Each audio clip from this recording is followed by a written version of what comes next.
الحمد لله نحمده تعالى ونستعينه ونستغفره ونعوذ بالله من شرور أنفسنا ومن سيئات أعمالنا من يهده الله فلا مضل له ومن يضلل فلا هادي له وأشهد أن لا إله إلا الله وحده لا شريك له وأشهد أن محمدا عبده ورسوله يا أيها الذين آمنوا اتقوا الله حق تقاته ولا تموتن إلا وأنتم مسلمون يا أيها الناس اتقوا ربكم الذي خلقكم من نفس واحدة وخلق منها زوجها وبث منهما رجالا كثيرا ونساء واتقوا الله الذي تساءلون به والأرحام إن الله كان عليكم رقيبا يا أيها الذين آمنوا اتقوا الله وقولوا قولا سديدا يصلح لكم أعمالكم ويغفر لكم ذنوبكم ومن يطع الله ورسوله فقد فاز فوزا عظيما أما بعد فإن أصدق الحديث كتاب الله وخير الهدي هدي محمد صلى الله عليه وسلم وشر الأمور محدثاتها فإن كل محدثة بدعة وكل بدعة ضلالة وكل ضلالة في النار. Kita kembali kepada kajian kitab Adabul Ishrah wa Dzikru Suhbah wal Ukhuwah karya Syekh Abdul Barakat Badruddin Muhammad Al-Ghazi rahimahullah. Di pertemuan sebelumnya kita mempelajari tentang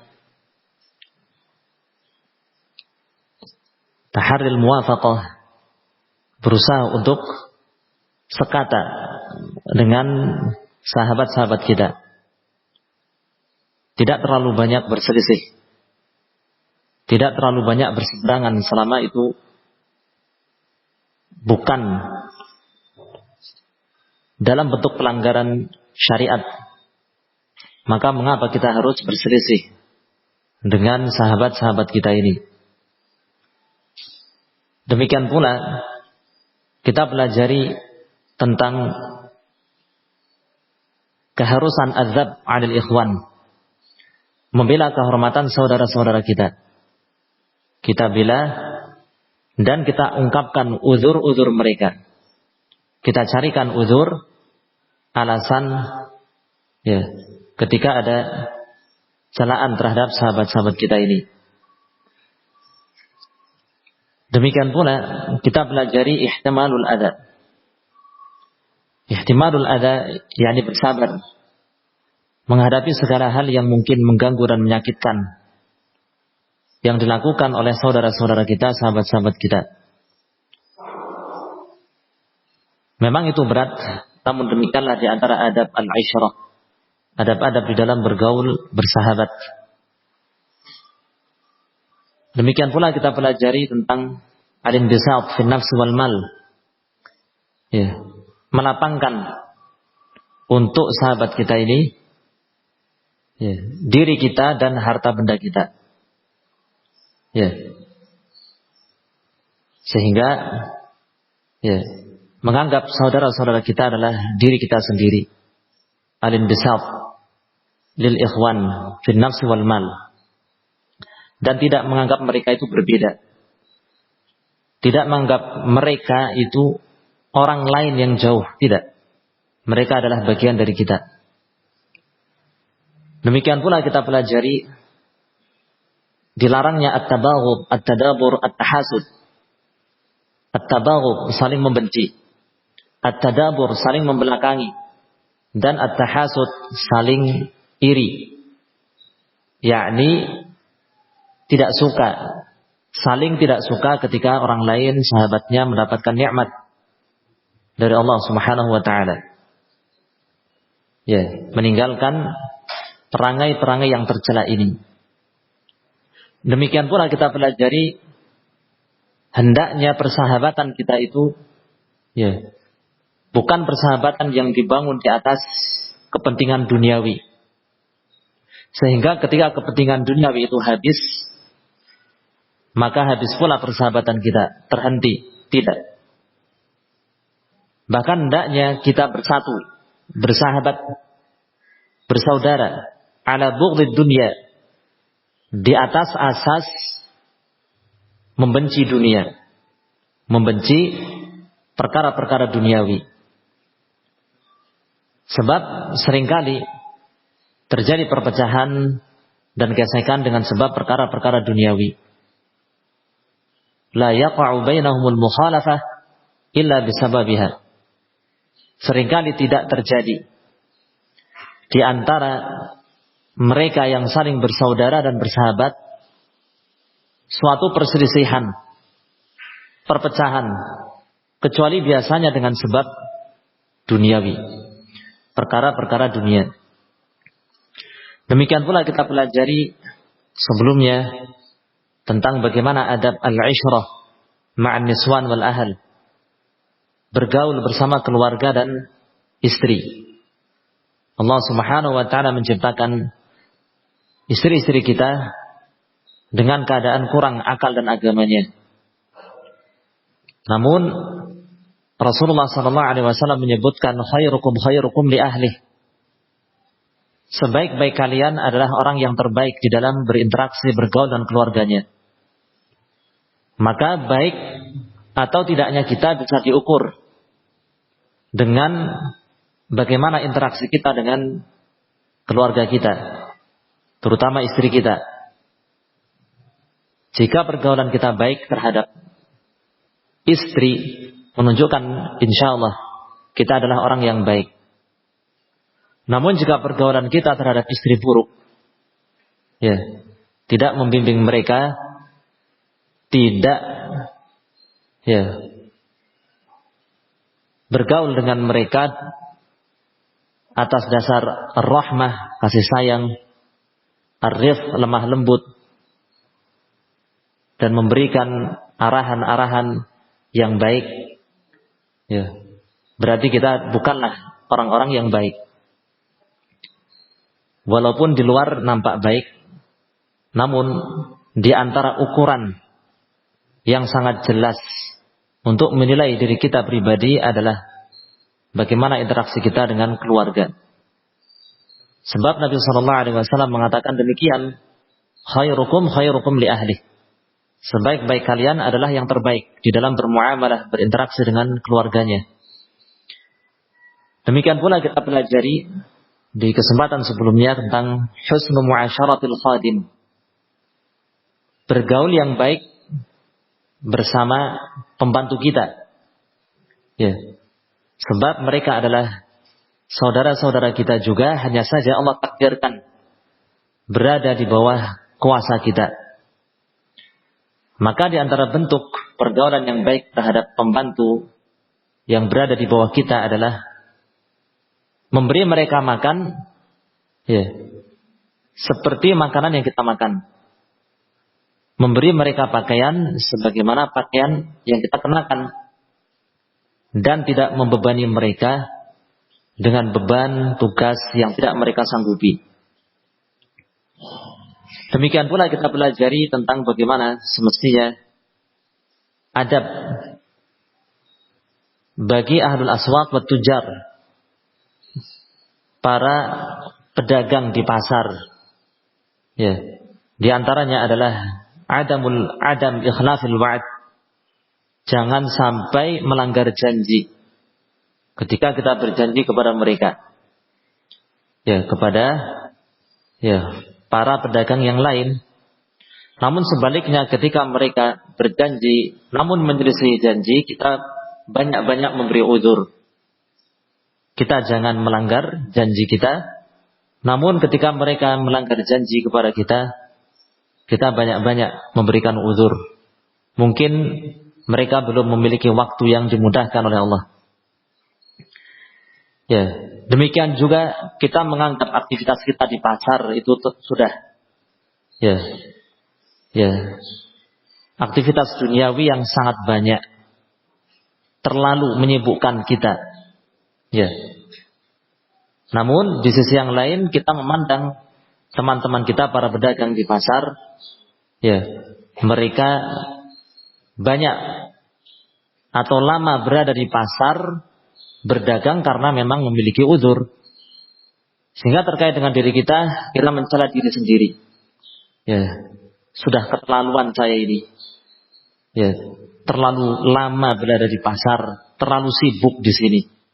Namun berkaitan dengan orang lain, para pedagang yang lain, kita memberikan uzur. Mungkin mereka punya utang. Mungkin mereka punya keluarga yang banyak, yang harus dinafkahi. Mungkin demikian dan demikian. Sehingga banyak memberikan uzur.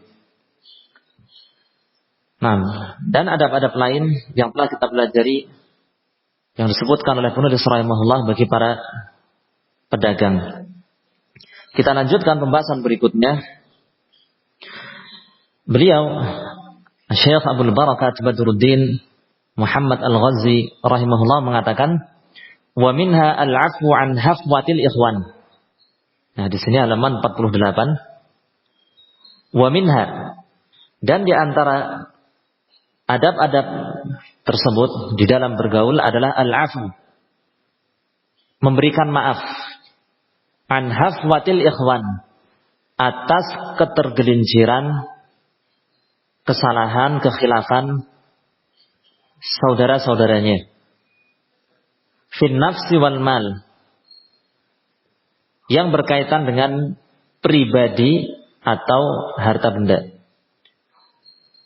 Duna umurid dini wa sunnah, bukan dalam perkara-perkara agama dan sunnah.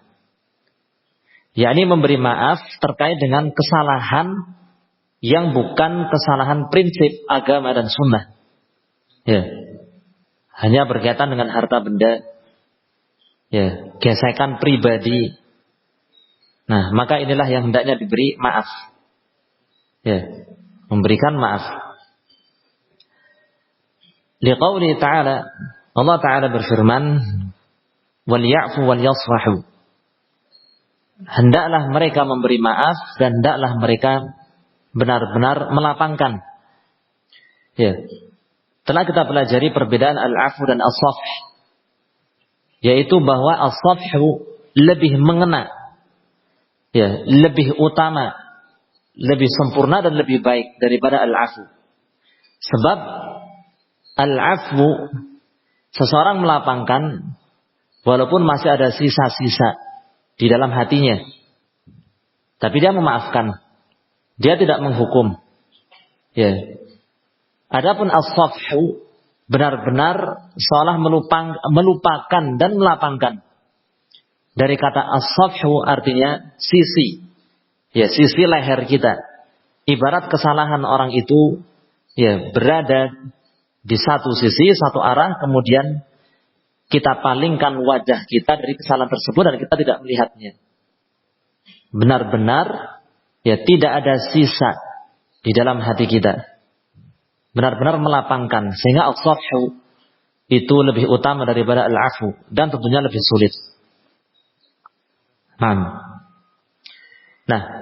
di sana ada yang diistilahkan dengan qadmul ghaidh. Ya, qadmul ghaidhi. Ya. Jadi mirip dengan memberi maaf. Ya, tetapi maknanya qadmul ghaidh adalah ya, menahan amarah. Ketika mendongkol, kemudian kita tahan. Nah, kita tahan. Seperti Allah Ta'ala firmankan ya tentang beberapa sifat-sifat ahlul jannah. Wal kadhimin al-ghaidha wal 'afina 'anil nas. Mereka al-kadhimin, ya, menahan amarah. Ya, ketika marah, ketika dongkol, emosi, mereka menahannya. Wal 'afina 'anil nas, dan mereka memaafkan manusia, memaafkan orang lain. Al-'afwu. Ya, kata para ulama, al-'afwu, memberi maaf itu lebih utama daripada qadmul ghaidh. Al-'afwu itu lebih baik, lebih sempurna daripada qadmul ghaidh.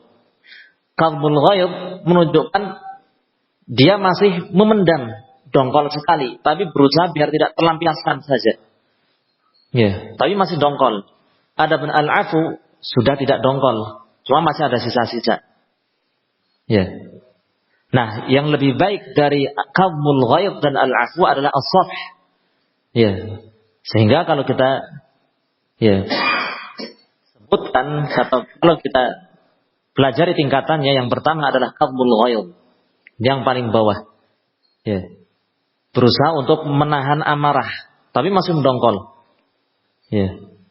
Yang penting tidak sampai memukul atau membalas secara fisik atau membalas dengan ucapan-ucapan, tidak. Yang penting itu, tapi dalam hati masih mendongkol. Ini qadbul ghaidh. Nah, yang lebih tinggi dari itu, tingkat yang kedua adalah al-'afu. Al-'afu sudah memaafkan.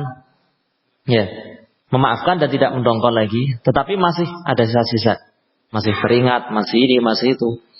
Tapi tidak mendongkol. Nah, yang lebih tinggi lagi dan lebih sempurna, paling sempurna adalah as-safhu. As-safhu ini benar-benar melapangkan, tidak ada sisanya lagi. Ya, di dalam hati, ya seolah itu tidak ada. Tidak ada kesalahan-kesalahan tersebut. Kemudian beliau menyebutkan penggalan ayat yang lain yang mendorong kita untuk memberi maaf kepada saudara-saudara kita atas kesalahan mereka.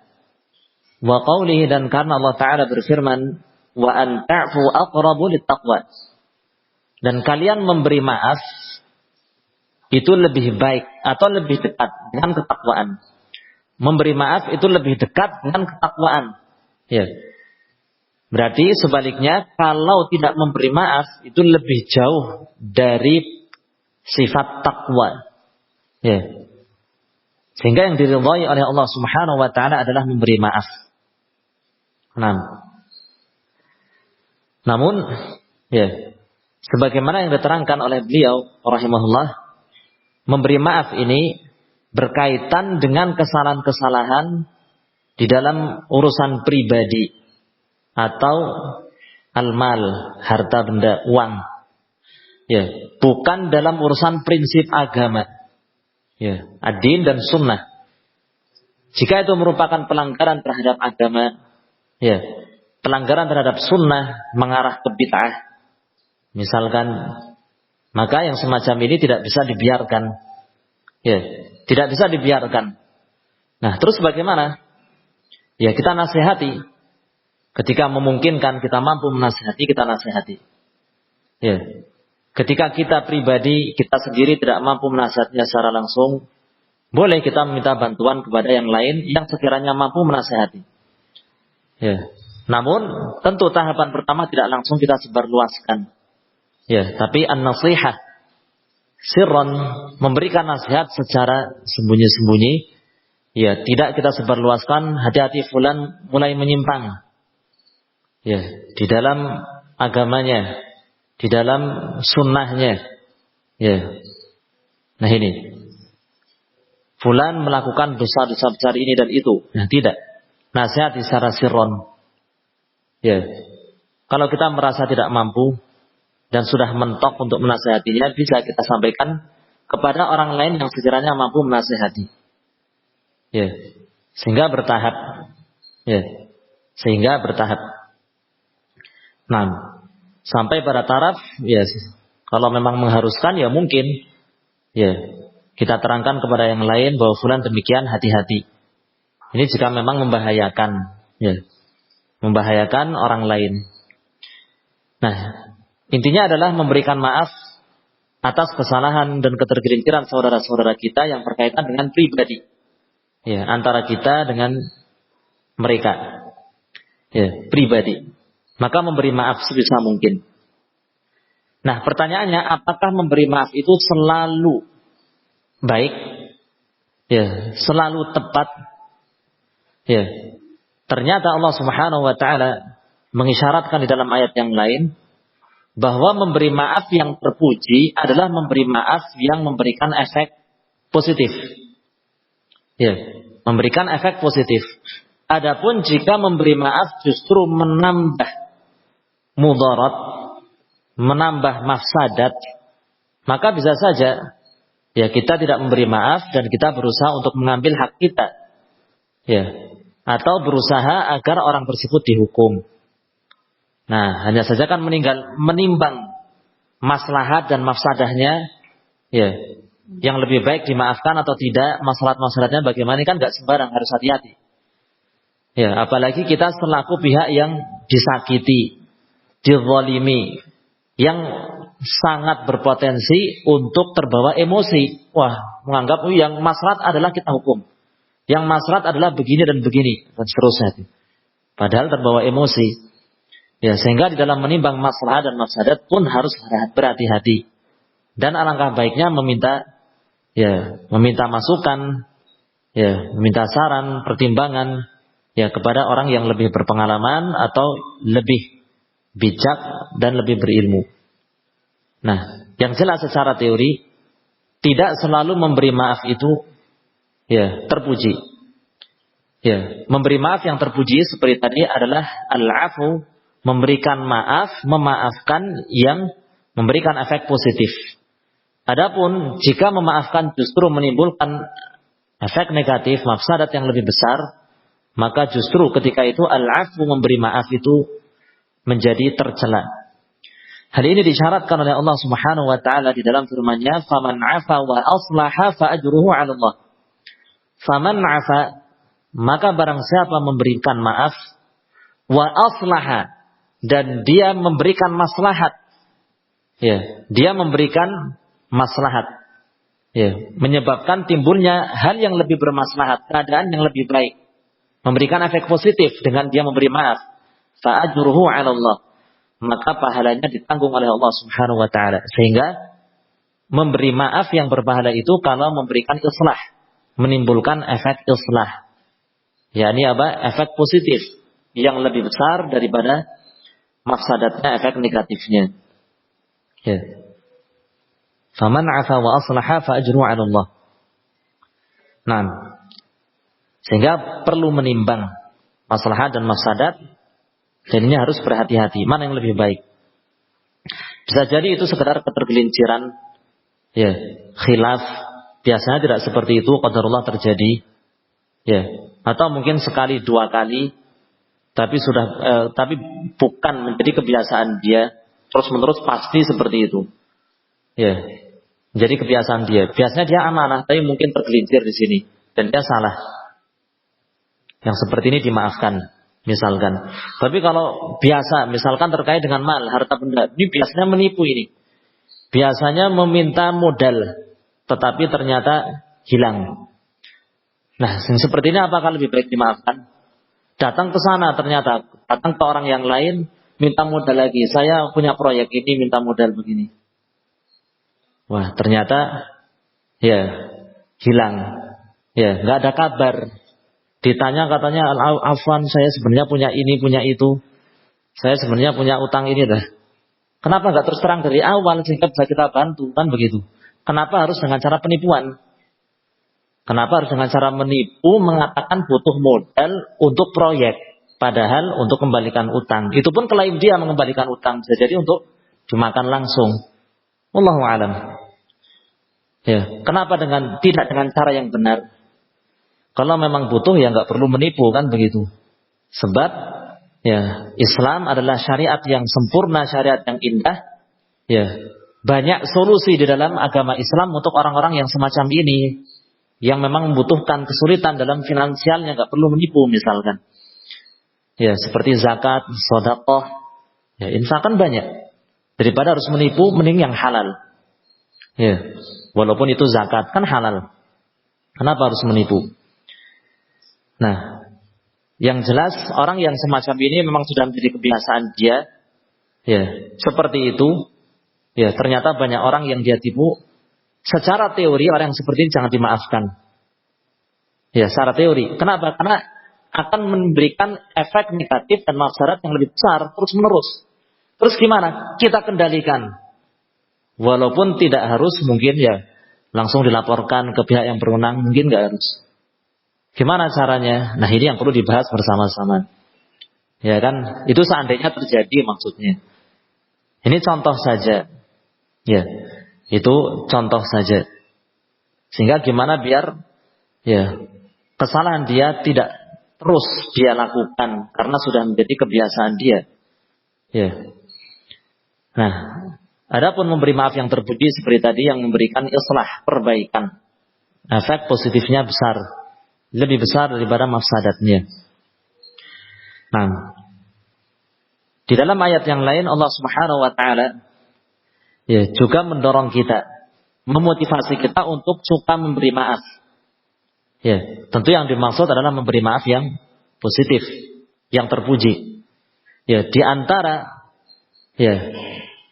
efek baik buah dari suka memberi maaf adalah untuk menarik simpati dan hati, melunakkan hati orang lain.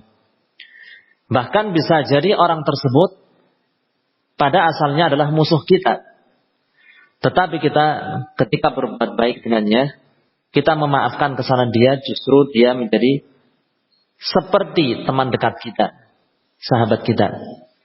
Nah, kalau yang seperti ini diterapkan di dalam dakwah, kira-kira bagaimana? Akan banyak orang yang ikut di dalam dakwah.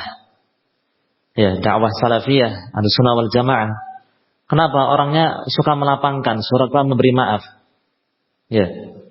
Yang sebelumnya memusuhi, tidak menjadi orang yang memusuhi kita lagi, bahkan menjadi orang yang dekat, membela kita.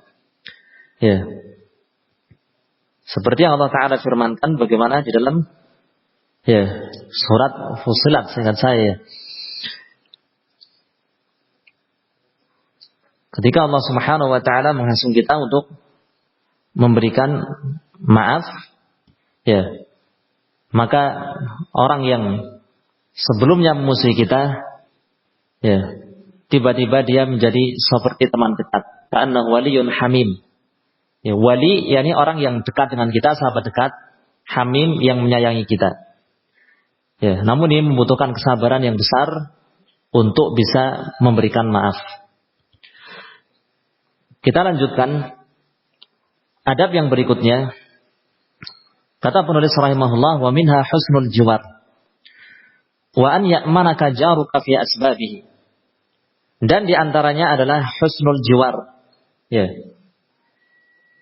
bertetangga yang baik, yakni menjadi tetangga yang baik, bergaul dengan tetangga dengan cara yang baik. Wa an ya'manaka jaruka fi asbabihi. Dan tetanggamu bisa merasa aman, percaya kepadamu fi asbabi, terkait dengan atau di dalam hal-hal yang berkaitan dengannya. Tetanggamu merasa aman dan percaya kepadamu di dalam berbagai hal yang berkaitan dengannya. Seperti apa? Fi nafsihi, terkait dengan dirinya, pribadinya. Dia merasa aman. Dirinya, pribadinya tidak akan dizalimi oleh kita. Tidak akan disakiti oleh kita, baik dengan perbuatan maupun ucapan. Sampai bisa merasa aman seperti itu. Tetapi kalau tetangga kita masih belum merasa aman dari kita, masih khawatir kita menyakiti atau menzalimi pribadinya, berarti kita belum menerapkan adab ini. Jadikanlah tetangga kita ini sampai merasa aman dan tidak khawatir, tidak mengkhawatirkan dirinya dizalimi oleh kita, disakiti oleh kita. Wa dinihi, dan agamanya. Ini hal lain yang berkaitan dengan tetangga kita, yakni agamanya. Juga kita berusaha agar tetangga kita merasa aman, percaya kepada kita, bahwa tidak akan kita ganggu terkait dengan agamanya. Walaupun mungkin non muslim, Rasulullah SAW tidak menzalimi orang-orang yang kafir, yang bukan muslim. Dan Rasulullah SAW juga melarang untuk menghancurkan rumah-rumah ibadah mereka, dilarang oleh Nabi SAW. Atau mengganggu mereka di dalam kegiatan keagamaan mereka. Itu wewenang waliul amr, pemerintah. Kita selaku warga biasa, selama masyarakat, tidak diizinkan di dalam syariat untuk mengganggu mereka. Nah ini, apalagi sesama muslim, apalagi sama Ahlussunnah wal Jamaah, jangan sampai tetangga kita tidak merasa aman ya, agamanya itu akan ya dirusak oleh kita. Jangan sampai. Wa ahlihi, dan keluarganya. Nah, ini hal yang ketiga yang berkaitan dengan tetangga kita. Ya, kita usahakan agar tetangga kita merasa aman, tidak khawatir ya keluarganya ya akan diganggu oleh kita, dizalimi oleh kita dan semisalnya. Merasa aman, ya tidak khawatir kita akan mengganggunya terkait dengan keluarganya. Ya, tapi kalau masih khawatir, ya mengkhawatirkan keluarganya, ya dari gangguan kita, ya bisa jadi atau berarti kita belum menerapkan adab ini. Ya, wa malihi. Nah ini hal yang berikutnya yang berkaitan dengan tetangga kita adalah harta bendanya. Jangan sampai tetangga kita khawatir, ya harta bendanya, ya kita rusak, ya khawatir dia akan dizalimi terkait dengan harta bendanya, entah dicuri, dirusak, ya dan lain sebagainya. Wa waladihi, dan anak-anaknya, Liqauli alaihi salam, beliau menyebutkan dalil karena Nabi sallallahu alaihi wasallam, la yu'minu ahadukum hatta ya'mana jaruhu bawa'iqah. Ya, tidak beriman, yakni dengan keimanan yang sempurna. Ya, seseorang di antara kalian sampai tetangganya merasa aman, tidak khawatir terhadap gangguan-gangguannya. Ya, tidak khawatir akan diganggu oleh kita. Ya. Belum beriman dengan sempurna. Ya, seseorang dari kalian sampai tetangganya itu merasa aman, tidak akan diganggu olehnya. Kalau tetangganya masih merasa khawatir, ya berarti keimanan orang ini belum sempurna. Ya, masih perlu diperbaiki. Nah, kita semua juga harus memperbaiki keimanan kita. Ya, memperbaiki keimanan kita, kita tingkatkan, kita kuatkan. Nah, ini diantara tanda kuat dan baiknya keimanan ketika tetangga kita itu sampai merasa aman. Ya, merasa aman, tidak khawatir diganggu oleh kita dengan gangguan apapun sedikit pun. Kemudian wa qaulihi alaihi salam, dan beliau sallallahu alaihi wasallam bersabda, laisa bimumin man yashba'u wa jaruhu ila janibihi tawin. Ya. Bukan seorang mukmin. Ya. Bukan seorang mukmin yang beriman dengan sempurna. Man yashba', seseorang yang kenyang, wa jaruhu ila janibihi tawin, sementara tetangganya di sampingnya, di sebelahnya tawin, yakni ja'i' lapar. Sementara tetangganya di sebelahnya itu sedang lapar, kelaparan. Nah ini, kok bisa menunjukkan kita kurang peduli terhadap tetangga? Kok bisa tetangganya di sebelah lapar, sementara kita kenyang? Ya, setidaknya, ya sama-sama lapar, mungkin karena keadaannya sedang sulit, sehingga sama-sama lapar. Ya, berarti kan keadaannya sedang sulit. Atau sama-sama kenyang. Ya, tapi kalau sampai timpang menunjukkan kita yang kurang peduli terhadap tetangga kita. Kitanya kenyang, ya, alhamdulillah berkecukupan, tetangganya di sebelah penuh kekurangan. Ya, Allahul musta'an. Nah ini disebut kalau Nabi sallallahu alaihi wasallam laisa bimumin, bukan seorang mukmin. Bukan seorang mukmin. Nah, pertanyaannya apakah berarti kafir? Kalau bukan mukmin kafir orang yang seperti ini? Ya tidak. Yang semacam ini dibawa oleh para ulama ya kepada makna ya tidak beriman secara sempurna, imannya masih kurang, ya imannya masih lemah. Bukan maksudnya tidak beriman sama sekali dan hukumnya kafir. Laisa bimumin, maksudnya adalah bukan orang yang beriman, seorang yang beriman secara sempurna dengan iman yang sempurna. Ya, orang yang kenyang sementara tetangganya di sebelahnya dalam keadaan ya kelaparan.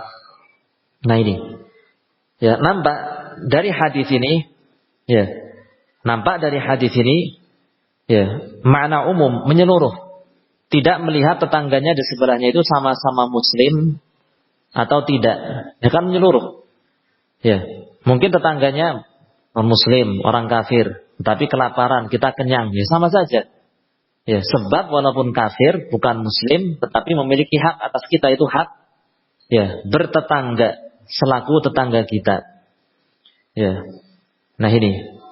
Sebab Islam adalah agama yang memberikan rahmat untuk seluruh alam, untuk semua makhluk.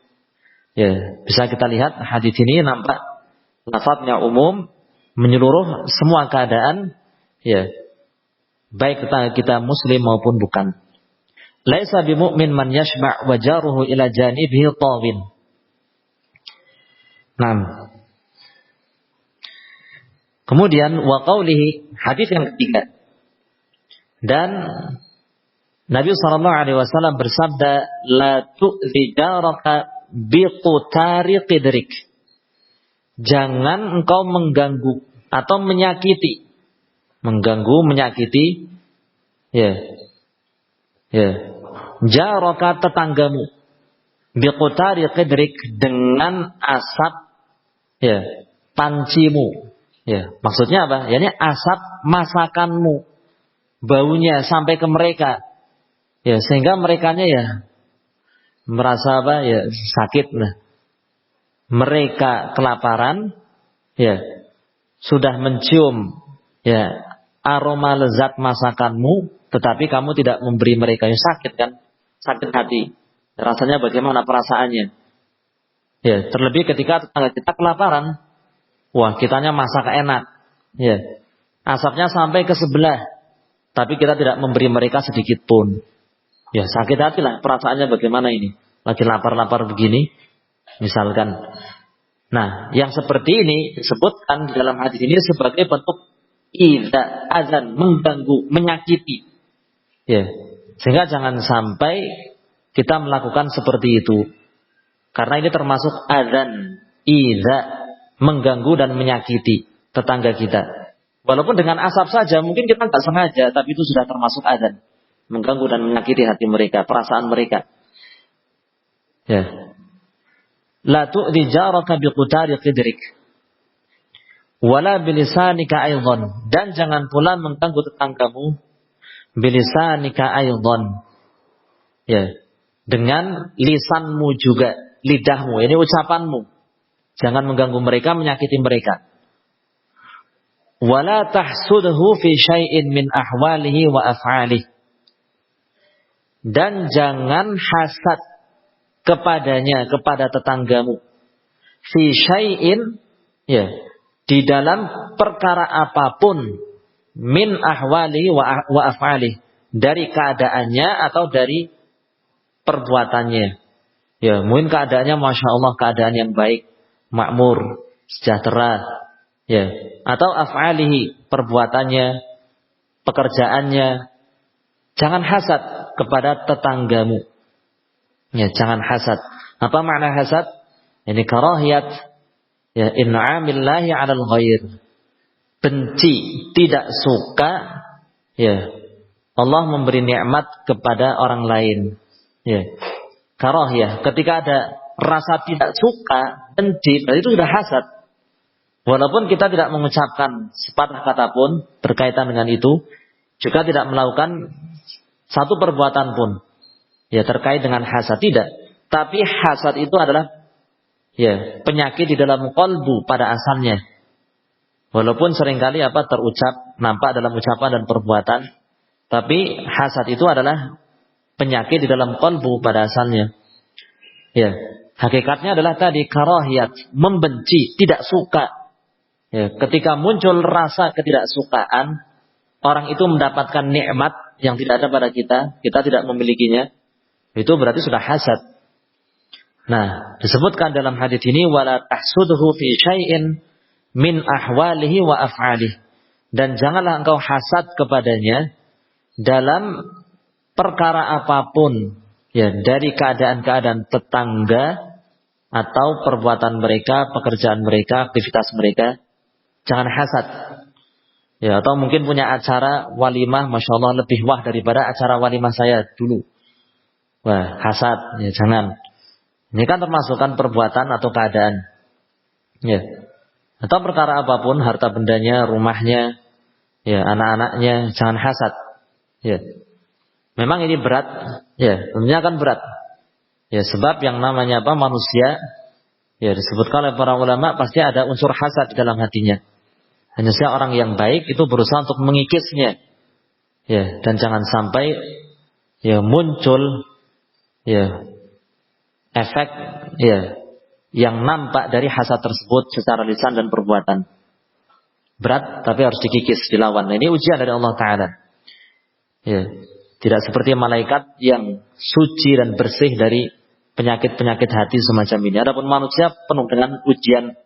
Ya, penuh dengan ujian. Kemudian wa asfiq alaihi wa ala ahlihi wa waladihi. Disebutkan kelanjutannya wa asfiq alaihi, dan sayangilah, ya sayangilah dia, tetanggamu, wa ala ahlihi, dan keluarganya. Ya. Ya, berikan ya rasa kasih sayang, wa waladihi, dan anaknya. Ya, kasyafaqatika ala nafsika wa ahlik, seperti kasih sayangmu ya terhadap dirimu sendiri dan keluargamu. Ya. Ya, sehingga menganggap tetangga kita itu sudah seperti saudara. Ya. Perhatian kepada tetangga kita seperti perhatian kita kepada diri sendiri dan keluarga kita. Ya. Wahfadz malahu ka hifdzi malik, dan ya jagalah harta bendanya sebagaimana engkau menjaga harta bendamu sendiri. Nah ini, saling menjaga. Nah, kalau yang semacam ini, adab-adab semacam ini diterapkan, ya subhanallah, luar biasa. Ya, dalam kehidupan bermasyarakat, ya akan sangat nyaman. Ya, sehingga sebisa mungkin kita usahakan untuk menerapkan hal-hal semacam ini. Ya, dalam kehidupan bertetangga. Ya, yang belum dimudahkan untuk bertetangga dengan sesama sunnah, masih bertetangga dengan masyarakat umum misalkan, apalagi non muslim, ya bersabar, tetap terapkan adab-adab ini. Ya, tetap terapkan adab-adab semacam ini, adab-adab dalam bertetangga. Terlebih kalau sudah dimudahkan oleh Allah untuk bertetangga dengan sama salafiyin, ya membentuk komunitas khusus, alhamdulillah, coba terapkan. Ya, jangan cuma ya mencari tanah biar bisa bangun rumah bareng, jangan. Terapkan yang semacam ini, yang sebelumnya tidak bisa kita terapkan ketika hidup di tengah-tengah masyarakat umum. Nah, ketika kita hidup bersama-sama, ya bersama salafiyin ahlussunnah wal jamaah, walhamdulillah, kita lebih luasa untuk menerapkan berbagai syariat. Ya, menerapkan berbagai syariat, berbagai adab. Nah, semacam ini terapkan coba. Kita lanjutkan pembahasan berikutnya. Penulis rahimahullah mengatakan wa minha talaqatul wajh wa istirsal. Dan di antara adab-adab di dalam pergaulan dan persahabatan adalah talaqatul wajh. Ya, wajah yang ceria. Ya, wajah yang ceria dan berseri-seri. Talaqat al-wajh. Wa istirsal. Istirsal yakni ya semacam terbuka, ya berbincang dengan hangat, ya tidak kemudian seolah menutupi sesuatu, ya seolah waspada terhadap musuh, seperti terhadap musuh, ya tidak. Istirsal berarti melapangkan, terbuka, inbisat, ya benar-benar menyikapi dan memosisikan sahabat dan saudaranya seperti keluarganya sendiri. Enak ketika berbincang. Nah ini di antara adab yang baik di dalam bergaul, di dalam bersahabat. Wajah yang ceria, ya berseri-seri, dan istirsal. Istirsal ya ini tadi istiqnas, at-tuma'ninah, ya as-siqah, ya terbuka. Ya, nampak rasa percaya kita kepada teman kita ini ketika berbincang, ketika bercengkrama, nampak percaya. Ya. Nah, tenang terhadap saudara kita ini, ya tidak begitu menaruh rasa curiga, ya waspada, kan nggak seperti itu, nggak enak kan seperti itu. Bercengkrama tapi ya seolah dengan musuh, ya saling curiga, tidak terbuka, ya ketika bercengkrama berbincang tidak plong begitu, ya. Nah, ini istirsal. Liqauli alaihi salam, innallaha yuhibbu talqal wajhi wa la yuhibbul abus. Ya, karena Nabi sallallahu alaihi wasallam bersabda, innallaha yuhibbu talqal wajh. Sesungguhnya Allah mencintai ya seorang ya yang berwajah ceria, berseri-seri. Ya, wajahnya enak. Wala yuhibbul abus, dan tidak mencintai, Allah tidak mencintai, menyukai seorang yang berwajah ya cemberut. Wajah cemberut, ya kerang begitu, tidak dicintai oleh Allah Subhanahu wa taala. Terkait dengan hadis ini wallahu alam, derajat hadisnya perlu dilihat lagi. Kemudian waqala alaihi salam, dan beliau juga bersabda, min akhlaqil mu'minina wasiddiqin wasyuhada'i wassalihin as-siyasah idza tazawaru wal musafahah wal birru idza iltaqaw. Beliau sallallahu alaihi wasallam bersabda, min akhlaqil mu'minin, di antara akhlak kaum mukminin, ya. Dan as-siddiqin, orang-orang siddiq, wasyuhada, ya orang-orang yang syahid, wassalihin, dan orang-orang salih, adalah as-siyasah idza tazawaru wal musafahah wal birru idza iltaqaw. Adalah as-siyasah, Allah alam, bisa kita lihat lagi mana siyasah, ya idza tazawaru, bersiasat atau semacam itu, idza tazawaru, ketika saling mengunjungi, wal musafahah wal birru, dan berjabat tangan, ya berjabat tangan dan memberikan kebaikan, idza taqau, ketika saling bertemu. Ya, terkait dengan mana as-siyasah bisa kita ya cermati lagi dan kita lihat lagi. As-siyasah idza tazawaru, wallahu alam. Yang jelas di sini nampak yang dimaukan oleh penulis rahimahullah dari hadis ini ya untuk menunjukkan pentingnya adab talaqatul wajh dan al-istirsal. Ketika bertemu, ketika berbincang, ya kita ya menampakkan wajah yang baik, yang ceria, berseri-seri, ya bukan wajah yang cemberut dan semisalnya. Demikian juga al-istirsal seperti tadi, ya terbuka, lapang, enak ketika berbincang, ketika bercengkrama. Nah seperti itu. Nah insyaallah ini jelas. Adab yang berikutnya, wa minha al-qiyamu bi hurmati man huwa dunah minal ikhwan.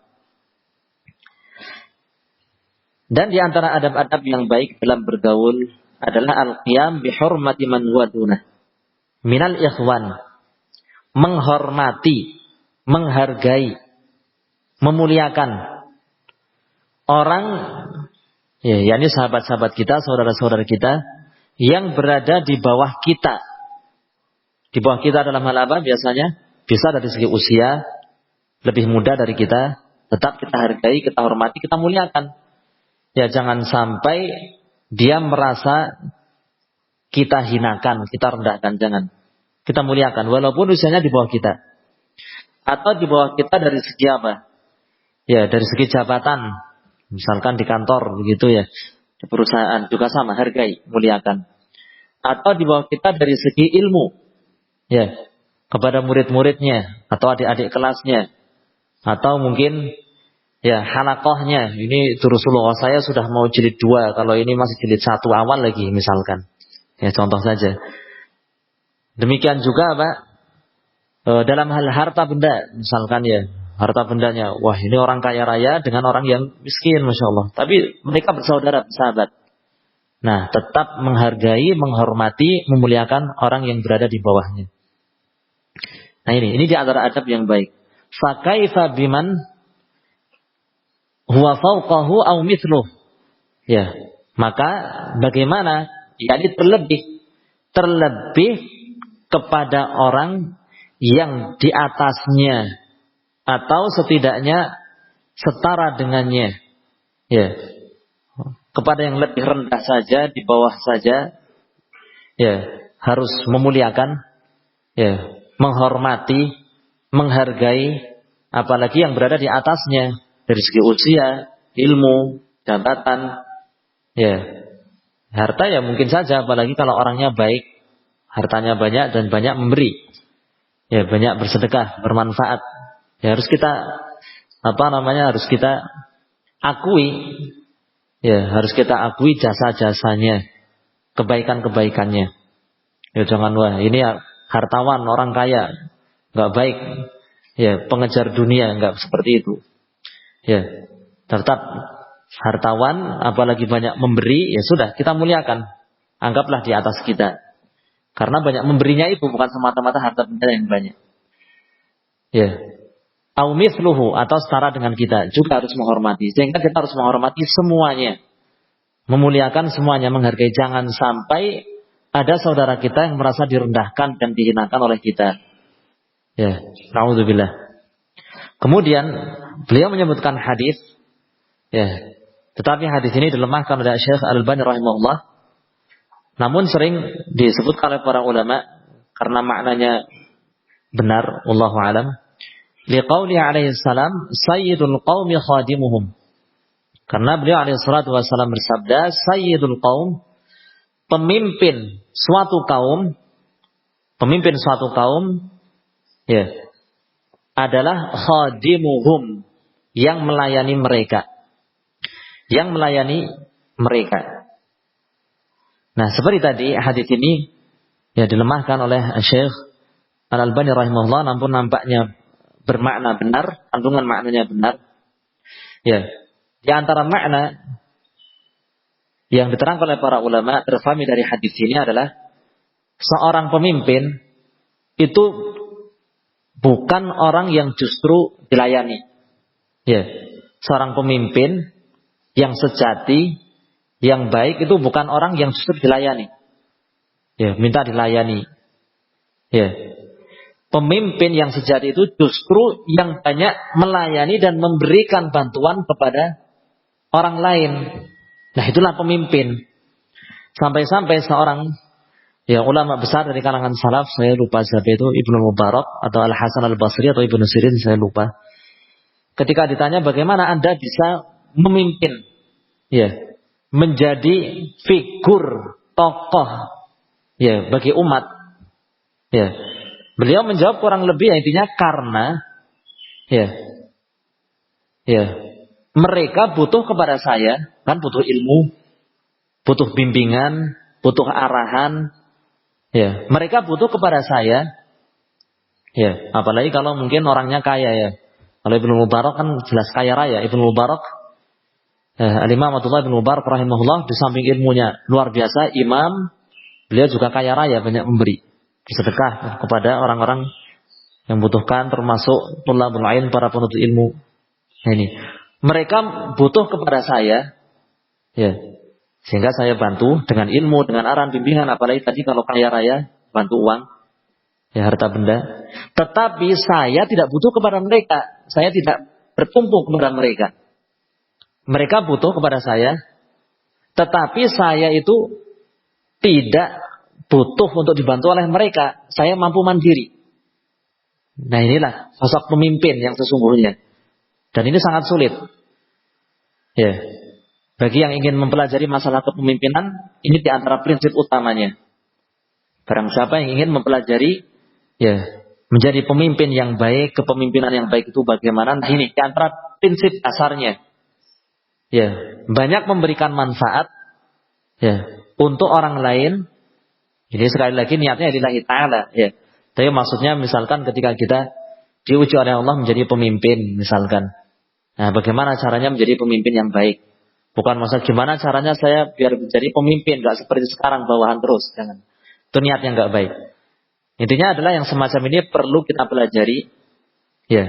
Terlebih ketika kita diuji menjadi seorang pemimpin apapun, rumah tangga, ya, pemimpin komunitas, ditokohkan, ya, atau yang lain.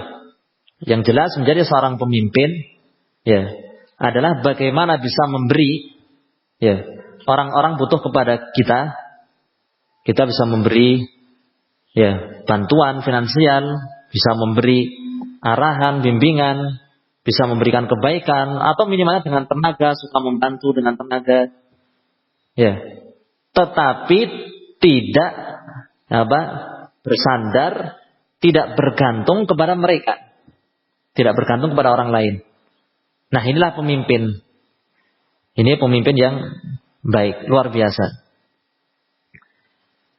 Sayyidul qaumi khadimuhum. Pemimpin suatu kaum adalah pelayan mereka. Wa qala Yahya bin Aktham, bittu lailatan 'inda Amiril Mu'minin al-Ma'mun. Yahya ibnu Aktham, namanya begitu tulisannya. Yahya bin Aktham mengatakan, bittu lailatan, aku menginap bermalam pada suatu malam. Di tempat Amirul Mukminin Al-Ma'mun, Khalifah Al-Ma'mun. Fantabahtu. Lalu aku terbangun di tengah malam, ngelilir terbangun. Wa ana 'atsyan, dalam keadaan kehausan. Bangun dalam keadaan haus. Fawathaba min mawqidihi faja'ani bima. Lalu beliau, yakni Al-Ma'mun, beranjak min marqadihi, fawathaba min marqadihi. Lalu Khalifah Al-Ma'mun ini beranjak bangkit dari tempat tidurnya. Ini Khalifah ini, Amirul Mukminin, pemimpin negara. Dia bangkit dari tempat tidurnya, faja'ani bima, lalu datang kepadaku dengan membawa air minum. Faqultu, lalu aku mengatakan, ya Amirul Mukminin, wahai Amir Mukminin, ala da'uta bi khadim, tidakkah Anda memanggil, menyuruh pelayan saja untuk mengambilkan air untukku selaku tamu saya? Kenapa harus Anda sendiri yang turun tangan ambil minum lagi untuk saya? Faqala, lalu Al-Ma'mun ini mengatakan, haddatsani abi, ayahku menyampaikan kepadaku, an abihi, dari ayahnya, ini dari kakeknya Al-Ma'mun. Ayahku menyampaikan kepadaku, dari ayahnya lagi, berarti kakeknya Al-Ma'mun, an Uqbah bin Amir al-Juhani, dari Uqbah bin Amir al-Juhani radhiyallahu anhu, sahabat Nabi sallallahu alaihi wasallam. Qala Nabi sallallahu alaihi wasallam, Nabi sallallahu alaihi wasallam bersabda, sayyidul qaumi khadimuhum. Pemimpin suatu kaum adalah pelayan mereka. Pemimpin suatu kaum itu justru yang memberikan pelayanan, khidmat kepada kaum tersebut. Nah, mungkin kita tutup dengan satu poin adab. Beliau mengatakan, dalam satu baris lebih sedikit, wa minha an yusharika ikhwanahu fil makruhi wal mahbub, la yatalawwanu alaihim fil halaini jami'an. Wa minha, dan di antara adab-adab yang baik di dalam pergaulan adalah an yusyarika, turut serta, ikut serta ikhwanahu, dengan saudara-saudaranya, fil makruhi wal mahbub, baik dalam kondisi sulit, yang tidak disukai, nggak enak, tetap turut serta, wal mahbub, maupun dalam keadaan yang disukai, keadaan yang lapang, yang enak. Maksudnya adalah bersama dalam suka dan duka. Ketika senang bareng, ketika berduka, bersedih, dalam satu kondisi bareng juga, bersama dalam suka dan duka. Nah ini, jangan cuma mau mendekatnya ketika ada kepentingan saja. Yang suka saya temanmu, saya sahabatmu, saya akan bersamamu. Ketika senang, ketika saudaranya dalam keadaan sulit, pergi, tinggalkan. Wallahu musta'an. Nah ini, la yatalawwan alaihim, tidak, yatalawwan, berubah-ubah, berubah-ubah warna, alaihim, kepada mereka, di hadapan mereka, fil halaini jami'an, di dua keadaan itu seluruhnya. Ini jangan berubah seperti tadi. Ketika saudaranya, mohon maaf mungkin, wah kaya raya ini lagi sukses, dekat, biar dapat cipratan, naudzubillah.